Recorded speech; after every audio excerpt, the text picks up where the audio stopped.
In the thrilling world of sports, one thing that remains very compulsory is having a good coach. These guys can lead and usher you into success depending on how skillful they are. However, with some coaches, the story is not so simple, as we find some of them going too far in their pursuit of success or their own personal agenda. Join us as we have a look at 20 crazy sports moments where coaches went too far. Number 1. Ozzie Guillen. Now, we might not be all coaches, but it is easy to grasp the fact that one of the necessary qualities that every coach who trains players must have is patience. But this doesn't seem to be the case with every one of them, and a prime example of that would be Ozzie Guillen, a coach who had proven to not be a fan of interviews and post-game conferences because he lacked the patience for it. Do it again, please. You have to look this way, you have to look that way, cut. Boom, boom, boom, boom, money. I can be an actor. Now, no one can deny Ozzie Guillen's passion for the game. However, he would not tolerate any form of unwanted questions from reporters. As a result, he had become known for his bad track record of breaching the general sports etiquette by throwing homophobic slurs at reporters and even turning down trips to the White House. Tell me about when you were being interviewed for the potential White Sox manager's job. I was drunk. You were drunk? Yes. Yes, I was drunk. Why come to the meeting for such an important because I didn't really interview care. drunk? That's quite amusing, and it doesn't stop there. Ozzie Guillen seems to have controversial viewpoints all over, and he's not exactly ashamed about them. At one time, he boldly declared his love for a Cuban dictator, Fidel Castro, right before the media, and from this, the coach certainly is not afraid of anyone, which is quite impressive. But apart from that bravado, I don't think that you would want to learn any coaching from him. Number 2. Bobby Knight. Bobby Knight seems unconventional when facing associations and situations in the sporting arena. He seems to rank high above others with his attitude, which goes against everything that a coach should stand for.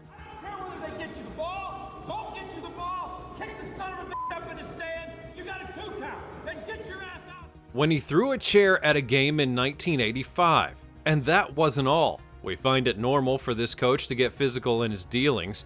During a game, he was found grabbing a player by the throat. Aside from that, he seems to also have a weird thought pattern that was openly on display in one interview with an NBC reporter by the name of Connie Chung. In the interview, Chung had asked him how he handled stress, and his answer was rather perplexing. He even went as far as to make the comment that if rape was inevitable, you should just sit back and relax and enjoy it. Now, they seem to have had later sensed the inappropriateness of his method of answering the question and would explain that he meant that one should learn to accept things in life the way that they are if they're out of control. Whatever that should mean, any coach that can be allowed to go as far as grabbing a player by the throat should not be let off the hook. Number 3. Jose Mourinho. Being the head coach of one of the biggest football clubs in the world, Real Madrid, we could say that Jose Mourinho has not done a very good job of keeping a good reputation based on his method of handling conflict. Hence, the guy has become a source of one of the craziest sports moments that we have today by getting physical with his opponents. The entire world of sports would be astounded when he stabbed his fingernails into the eye of a fellow coach and went further by ripping a player's clothes in anger. Now, if this is not the Hulk in the sports arena, I'm sure that viewers would need an explanation as to why a professional coach would act this way. Despite the violence, however, I have to admit that he was tremendously successful in his career and is even considered a special one in the football world by many. Everybody was frustrated but totally convinced that was going to win. He's considered to be one of the greatest coaches to have ever walked the pitch. But in the end, we have to confess that he is still one of the coaches that has taken their actions too far at one point in time. Number 4. Mike Rice. The population of abusive coaches seems to be growing quite disturbingly. These days, we're shocked at how some very talented coaches have fallen into the trap of being abusive and lacking professionalism. Sadly, when you look into all the coaches in this category, you're going to find Mike Rice.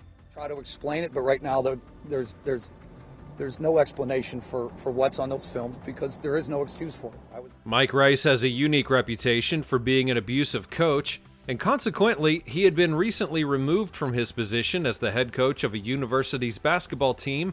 But how and why did it happen?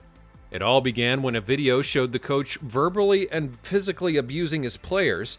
This caused an uproar from everyone who saw the video and stirred up a lot of criticism. Now, I don't know whether the coach was aware that these acts can mentally and physically damage the players, and if he does know, one could only wonder why he chose to do it. Whatever the case might be, Rice seems to have belittled his professionalism before the world in this case. Number 5. Jim Bowen. This famous coach caught everyone's attention by causing a ruckus in the world of sports. Funnily enough, he's known for stumping, slouching, and seething in post-game press conferences, and indeed, the guy seems to have zero tolerance for unwanted questions and is not afraid to show it. The university hired me, and it's their choice what they want to do. I always have the choice. There's no doubt that this coach has charisma and seems to love his team members dearly, but this is not a guarantee that he's going to tolerate any unnecessary questions from reporters in post-game press conferences. He sees this type of questioning as a personal attack on him. One good example of a crazy moment with him is in an interview when one of the reporters had recently asked him whether he would return to coaching the following year, and he did not fail to show his disapproval for this question. Number 6. Diego Maradona. Diego Maradona is a great example of the fact that having a good player or having a good career as a player in soccer does not mean that you'll become a good coach. He's one of the good players who had transitioned into coaching only to record some terrible results in the fastest time frame possible. As fate would have it, he would transition from his career as a player to becoming a coach of the United Arab Emirates team. But this was only the beginning of his failures, as he began to let everyone down when he was a coach. As a coach of the Middle Eastern club, he had a very bad track record, and was also known to even lack tolerance and attack his fans. He reached the climax of his intolerance when he kicked a fan of an opposing team in the heat of the game. He also has a record of castigating other coaches for celebrating or jumping at a goal against his team. It is crazy, but the guy even jumps into the stands to fight hecklers. And for those who admired him as a player, it has to be very disappointing for them. So far, he's also failed to lead his team to win any kind of game, not even against a lower-tier team. He later fled from taking responsibility for the team's failures by saying that he had done everything that he could do for the team with the talent that he had been given. Whether the team is to be blamed for this failure, nobody really knows. But what we do know is the relevance of good leadership and the role that it has in playing in the success and failures of a team. Number 7. Bill Belichick. Now, we know that coaches commonly desire to find ways to always be on the winning side, but this coach seems to have taken things a bit too far. Being one of the most popular and super famous coaches of all time, fans' eyes are always upon him whenever he's out, and they're looking out for his crooked and awkward ways in which he pursues victory for his team. Nothing was as substantially astounding to the world, though, as one scenario where his organization would be caught recording the defensive signals of the New York Jets during a 2007 season opener in the NFL season. This was a hideous abomination and a total breach of the regulations of that game, and of course, he had to pay for it by being fined $500,000. Following this as well, the Patriots docked their 2008 first-round draft pick, and it was only one of many bad instances for Bill Belichick, as he decided adding a block to the building of his bad reputation, which also included his refusal to attend or do any kind of post-game interviews whenever the Patriots would lose. He'd see what where the team needs, maybe different guys, and see how it goes. But we want to give players an opportunity to learn multiple spots. I think that helps them understand the overall system. How professional does that sound on a scale of 1 to 10? Well, I'll let you answer that one in the comments down below. Number 8. Sal Alosi. The New York Jets strength and conditioning coach Sal Alosi seemed to have also found a way to get himself added to this list through some of the most unprofessional actions that can be said to simply show him going too far. First off, the coach seemed to not have any goal to handle failure, and thus was found going too far by doing something hideous right in the heat of the game.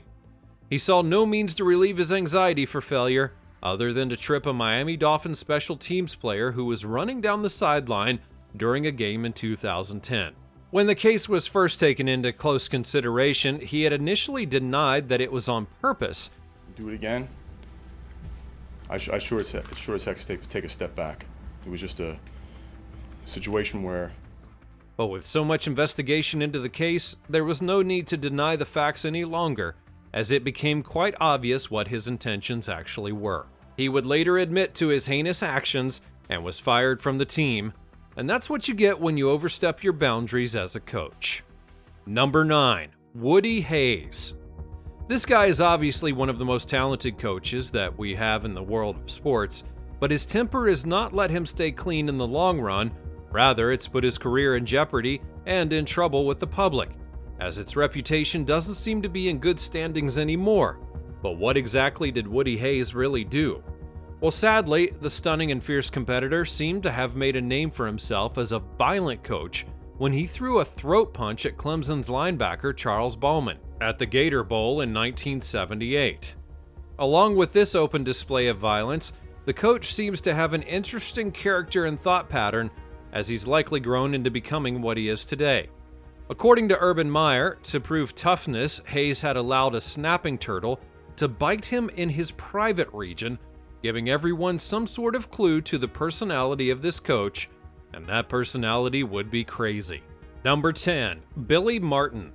Billy Martin was once a hot-headed coach and an alcoholic. He was previously a manager for the New York Yankees and was well known for his drinking lifestyle, which made him look like a sailor on shore leave.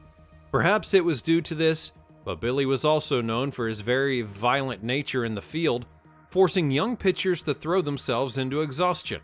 He was very good at physical confrontation as well, and some of his physical confrontations included throwing punches at a marshmallow salesman, and at one other time, he was caught fighting his own players in the dugout during a game.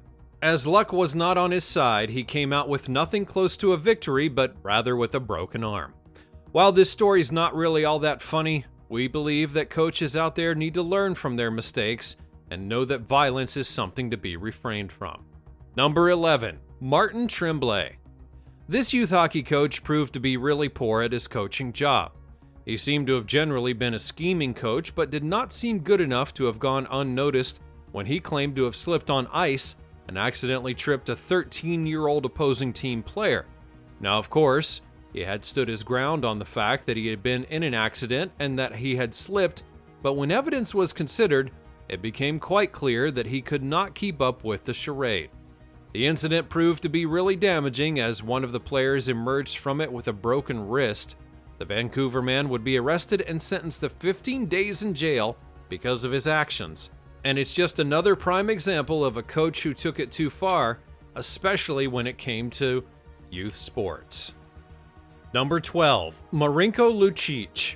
Now, you might think that having your father as your coach would be a good idea and save you from all the problems of having to deal with a total stranger, but think again. If you're unsure that your father will be any different from Marinko Lucic, I would advise you to make a different choice. Marinko Lucic was obsessed with his daughter becoming successful in her sports career and had gone a bit too far by physically abusing her. When she told the story, she said that her mother was also a victim and that he had carried out the culture of abuse with them since their childhood, and that they had fled from their native Croatia to seek asylum in the United States. According to her, her father, in collaboration with his nephew, also once stole her prize money from her and her mother. And while it seems to be like a family matter, it isn't merely so, because her father was her coach, and the coach had gone quite a bit too far in his coaching duties and his fatherly role. Number 13. Mark Downs Jr. Somewhere in 2006, this youth baseball coach had met with the disaster of being sent to prison after he would be caught in an action that was quite heinous. The coach was found to have offered one of his team's players, who was only 8 years old at the time, to injure one of his own teammates, who was 9 years old, to stop him from having to play in the game. The victim was said to be Harry Bowers, who was autistic, and to get Harry injured and out of the game, the coach offered the 8-year-old boy a $25 cash reward. The young boy on assignment had hit his teammate's head with a basketball, and while Bowers had been taken to the hospital and treated for a minor head wound, the boy was traumatized ever since, as he became afraid to try out any new activities since then. The incident would be investigated, and the 8-year-old boy would confess to what he had to do, and then Mark Downs Jr. was subsequently sent to prison. Number 14, John Tortorella.